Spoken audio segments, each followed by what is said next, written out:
an argument one as to how much the meeting was suspended. Then we later had a reconciled figure. Then we had the money shared. We're now running into that gridlock once again because of NNPC. All right, let's get into the world of banking. One of Nigeria's Tier 2 lenders, Diamond Bank, he says he's living in the United Kingdom.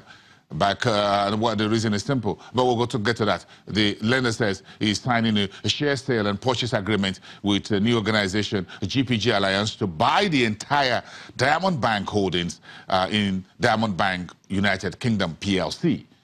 The lender says the existing UK subsidiaries follows the divestment that the Diamond Bank is currently doing, not just in the UK, but also in West Africa, getting out of a number of foreign countries where Diamond Bank is doing operation. So what does this Diamond Bank want, really? The Chief Executive Officer, Uzoma Dozie, in a statement raising to the stock exchange on Wednesday, says the Nigerian market has vast potential due to its strong fundamentals. Our strategic intent requires the bank to optimize use of its resources, which means, where necessary, divesting from its non-core assets and focusing on the priority area, namely Nigeria retail banking. So Diamond Bank is coming home and putting all his eggs in one basket, and that basket is by the name Federal Republic of Nigeria. Diamond Bank is living United Kingdom, and that will be story that we're following very closely. Diamond Bank exiting Diamond Bank UK and selling its entire shares to a new set of investors there. That's one news this morning you want to digest. Let's get to the markets. And I'm going to sound, once again, like a broken record. One day forward, the other day down. The stock market is still looking for direction, doesn't have an idea where it wants to go.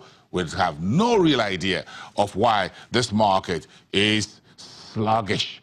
That's, of course, partly explained because foreign investors seem to have taken a backseat, as we speak, and allowed the local investors to drive the current market as we get close to the election fever.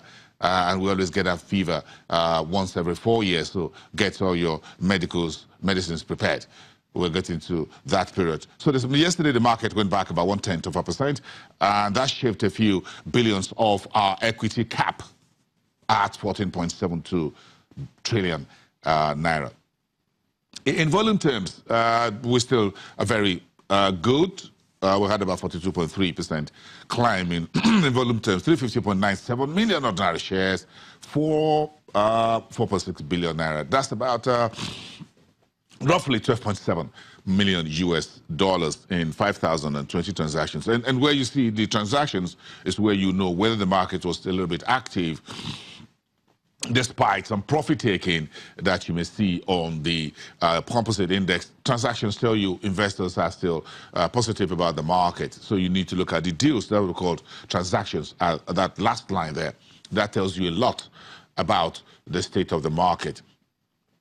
Now, that's what bargain hunting really is, if you want to use the market terminology. Well, let's roll that up, and here we go with those, the banking sector. The banks are in the news as we speak. Yesterday, Access Bank reported not a very, really very sweet-smelling, although its head was above water, this listed lender report share price climbed 0.44, rode on the back of other lenders who reported better numbers. UBA climbed 1.76%, Union Bank 2.46%. Oh, we're still looking for Union Bank earnings, really. We don't have that yet. GT Bank, it's already on the street, 0.5% to the north. That helped the subsector up by 0.16%. Access Bank, the real numbers, provisioning for loan loss moved up 55% year on year. Profit after tax fell 24% due to a negative result of 5.3 billion in other comprehensive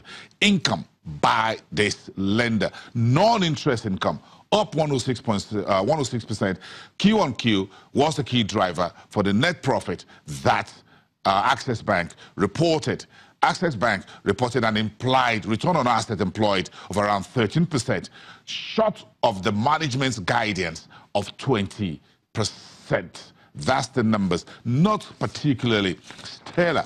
Earnings per share, 2 naira 10 kobo And cost-to-income ratio, a little bit, slightly higher, 57.8%. Net profit in Naira and Kobo, Access Bank reported 22.116 billion Naira in the first 3 months of 2018, down year-on-year, a negative 1.3%. But the headline gross earnings was better at 18.6%. That's about the banking sector. Look at the consumer goods, where Nestle made about 4.49% yesterday. Dangote flour, roughly 3.7%, and flour mills, 1.5%. Those bellwethers, including Nascon, the Dangote salt maker, but somewhere in Ogun State there, isn't it? Yes, added that and put that all together. That was a sweet story for the consumer goods, 1.74%. Industrials fell down. Dangote dragged its main rival, Lafarge Africa, into negative territory. Dangote cement was down 1.21%. And Lafarge 1.97%. Dangote cement, of course, those announcements about a change of some board additions and plans to do $500 million IPO. Investors just took some profit very quickly and put that in their back pocket. Meantime, insurance remained in the red, 0.18%. Then you've got, what's the last one? Oil and gas, yes. And that's the major mover on the market on Wednesday, 2.33%, because 40 oil for the third session remained very active, 10.16%. Let's take a break. We'll be right back. You're watching Business Morning this Thursday, the 26th of April.